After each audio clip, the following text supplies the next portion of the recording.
안녕하세요, 선생님. 고등 1, 2부 얼굴 천재, 영성 수재, 최민기 목사입니다.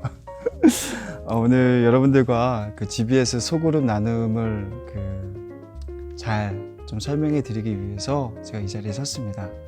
오늘 말씀을 통해서 우리 아이들에게 생명의 말씀을 잘 전할 수 있는 선생님들 되시기를 제가 간절히 기도하도록 하겠습니다. 제가 한번 읽어보겠습니다. 내가 오랫동안 조용하며 잠잠하고 참았으나 내가 해산하는 여인같이 부르짖으리니 숨이 차서 심히 헐떡일 것이라. 내가 산들과 언덕들을 황폐하게 하며 그 모든 초목들을 마르게 하며 강들이 섬이 되게 하며 못들을 마르게 할 것이며 내가 맹인들을 그들이 알지 못하는 길로 이끌며 그들이 알지 못하는 지름길로 인도하며 암흑이 그 앞에서 광명이 되게 하며 구분대를 곱게 할 것이라. 내가 이 일을 행하여 그들을 버리지 아니하리니. 탄식하라 라는 제목으로 말씀을 좀 나누도록 하겠습니다. 최근 제가 영상을 본 게 있는데요, 그 소상공인들을 인터뷰한 영상입니다. 그 인터뷰 하시는 분이 이렇게 마이크를 갖다 대고 많이 힘드시죠? 요즘 많이 힘드시죠? 근데 우리 소상공인들께서 아무 대답도 못 하시고 그냥 눈물만 흘리시는 거예요. 너무 힘드니까. 말씀하시기를 이제 좀 진정이 된 후에 벌써 직원들 몇 명이 떠나갔다. 그리고 월세를 지금 못 내고 있는 상황이다. 이런 말씀을 하시면서 이제 눈물을 흘리시면서 탄식을 하시더라고요. 얼마나 힘드실까. 우리 선생님들도 얼마나 힘드실까.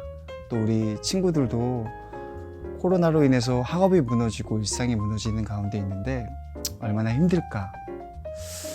어찌 보면 우리 모두가 탄식하면서 이 세상을 살아가고 있는 것이 아닌가라는 생각이 좀 들었습니다. 그래서 그 탄식에 초점을 맞춰서 말씀을 좀 준비해 봤습니다. 하나님은 과연 우리가 탄식하실 때 무엇을 하실까? 제가 좀 처음에는 설교 제목을 울지 마라, 탄식하지 마라 라고 정했는데 알고 보니까 탄식을 해야겠더라고요. 탄식을 꼭 해야 합니다. 오늘 말씀을 통해서 제가 찾아낸 그 탄식의 아름다움을 좀 설명드리도록 하겠습니다. 먼저 피조물과 인간은 모두가 죄로 인해서 탄식할 수밖에 없습니다. 로마서 8장 22절에서 23절 말씀입니다. 피조물이 다 이제까지 함께 탄식하며 함께 고통을 겪고 있는 것을 우리가 아느니라. 그뿐 아니라 또한 우리 곧 성령의 처음 익은 열매를 받은 우리까지도 속으로 탄식하여 양자될 것 곧 우리의 속량을 기다리느니라. 말씀해 보니 죄로 인해서 피조물과 인간이 탄식하고 있음을 이야기해 주고 있습니다. 즉 울고 있다라는 이야기죠. 로마서 8장에 이야기하는 탄식의 세 가지 특성이 있습니다. 그것은 바로 허무와 썩어짐과 함께 고통하는 겁니다. 인간과 피조물은 탄식합니다.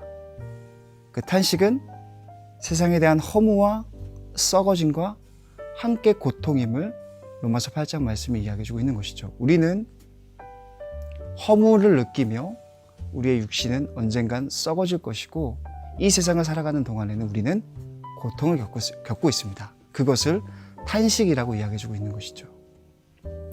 그런데 참으로 다행인 것은 하나님께서 인간의 탄식을 무시하지 않는다라고 성경 말씀이 이야기해주고 있어요. 탄식의 두 가지 의미에 대해서 설명을 드리겠습니다. 먼저 이사야 42장 14절 말씀입니다. 내가 오랫동안 조용하며 잠잠하고 참았으나 내가 해산하는 여인과 같이 부르짖으리니 숨이 차서 심히 헐떡일 것이라. 본문의 이사야는 유다 백성들을 향한 하나님의 회복의 메시지를 전달하고 있습니다. 하나님께서 유다 백성을 멸망시키고 회복시키는데 회복의 이미지를 해산하는 여인의 이미지를 사용하고 있어요. 여기서 인간의 탄식에 대한 하나님의 반응을 알 수 있습니다. 첫 번째로는 인간의 탄식을 보시고 하나님도 함께 탄식하신다라고 하는 것입니다. 본문의 해산하는 여인은 비유적으로 하나님을 의미합니다. 유다 백성의 죄를 보고 잠잠하고 참았지만 심판하셨지만 하나님의 날에 내가 해산하는 여인과 같이 부르짖고 숨이 차서 헐떡일 것이라. 즉 인간의 탄식을 보시고 하나님 역시 아이를 해산하는 고통으로 함께 탄식하신다라고 이야기해주고 있는 것이죠. 공감해 주신다. 함께 눈물을 흘려주신다. 그 탄식을 무시하는 분이 아니다라고 이야기해주고 있는 것입니다.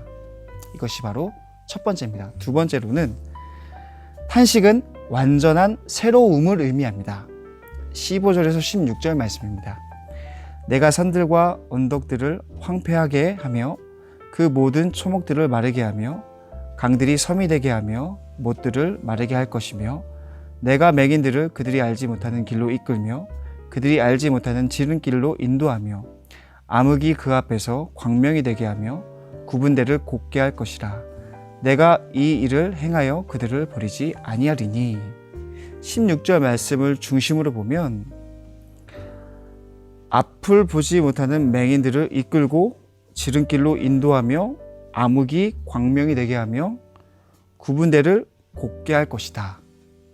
맹인을 위하여 하나님께서 모든 환경들을 바꿔주시고 하나님께서 리드, 가이드, 턴, 나포, 쉐이크 완전히 새로운 환경을 만들어서 너희를 회복해 주시겠다라고 하는 언약의 말씀입니다.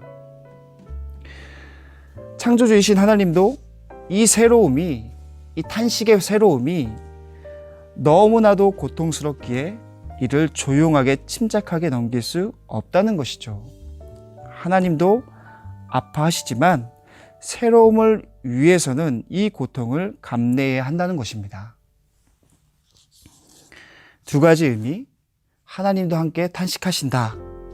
그리고 두 번째로는 완전한 새로움을 의미하는데 이 새로움은 반드시 탄식의 과정을 통과해야만 하는 것이다. 이것이 바로 이사야서 42장 말씀이 얘기하고 있는 탄식의 두 가지 의미입니다.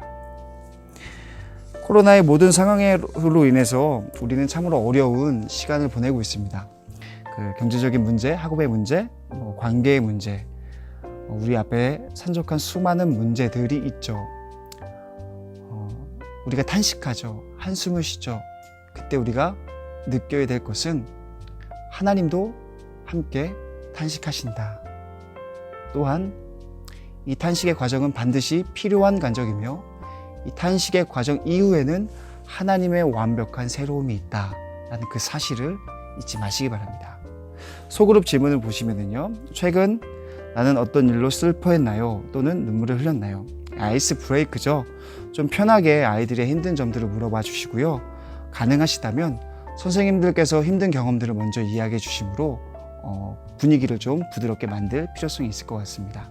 두 번째 중요한 질문이죠.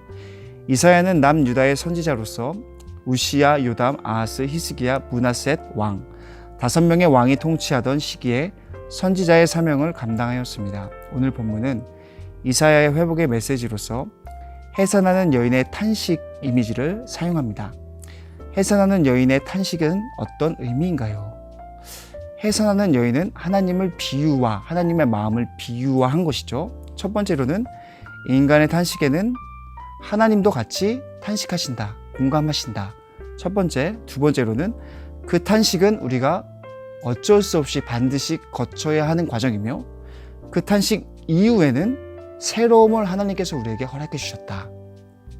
그렇게 우리는 코로나 상황으로 인해서 어려운 문제들로 한숨 지으며 탄식하지만 지금 하나님도 우리의 자리에서 함께 탄식하시고 새로움을 위해 일하신다라는 희망의 메시지를 우리 친구들과 함께 나눠주시면 되겠습니다. 3번, 하나님은 인간의 탄식과 함께 탄식하시며 그 탄식을 통하여 우리를 새로운 피조물로 만드십니다. 그래서 지금 나오는 우리의 한숨은 결코 헛되지 않습니다. 탄식을 통한 새로운 피조물로서 나는 어떤 마음으로 살아가야 할까요? 느낀 점을 편하게 한 사람씩 돌아가면서 이야기하는 것도 좋은 방법일 것 같습니다. 좀 추천드리는 찬양이 있다면 We Love라는 그 찬양 팀이 있는데요. 그 친구들의 시간을 뚫고 내지는 공감하시네. 같이 이 찬양들을 우리 반 아이들과 함께 부르면 더욱더 우리 아이들이 더 친근하게 생각하지 않을까 이렇게 좀 생각이 듭니다. 마지막으로 반 선생님과 학생들의 기도 제목을 적고 함께 기도하며 이 시간을 마무리합니다. 서로의 그 기도 제목을 좀 같이 나누어 주시고 함께 선생님께서 기도해 주시고 그 시간을 마무리해 주시면 감사하겠습니다. 두 가지 좀 공지사항을 말씀드리겠습니다. 이제 GBS 온라인으로 저희가 이번에 처음으로 좀 진행하게 되는데요. 줌, 팀링크, 카카오 라이브 여러분들 편하시는 것을 사용하셔서 아이들과 좀 접촉하는 시간들이 좀 많아졌으면 좋겠습니다. 우리가 이 모든 상황들이 좀 익숙하지 않고 힘든 가운데 있지만 우리가 반드시 겪어야 될 그 하나의 과정이라고 생각되고 이 과정들을 통해서 우리 부서가 가장 적합한 방법들을 만들어내기 위한 필수의 과정이라고 생각합니다. 힘들고 어려우시겠지만 우리 선생님들의 그 기도와 관심과 그 협력을 좀 부탁드리겠습니다. 두 번째로는 온라인 예배에 관련돼서 우리 선생님들께서 먼저 적극적으로 참여해 주시면 감사하겠습니다. 그 시간에 10시 어른 예배를 들으시는 분이 없겠지만 혹시나 들으시는 분이 없겠지만 혹시나 하는 마음으로 그 시간은 여러분들 꼭 8시 예배를 드리시고 아니면 10시, 12시, 2시 반 예배가 있으니 그 시간에는 고등 1, 2부 예배를 반드시 좀 참여해 주시기를 좀 부탁드리겠습니다. 이 두 가지 여러분 좀 기억해 주시고요. 여러분 많이 보고 싶고요. 여러분들을 위해서 늘 열심히 기도하도록 하겠습니다. 선생님들 힘내시고요. 조만간 곧 뵙도록 하겠습니다. 감사합니다.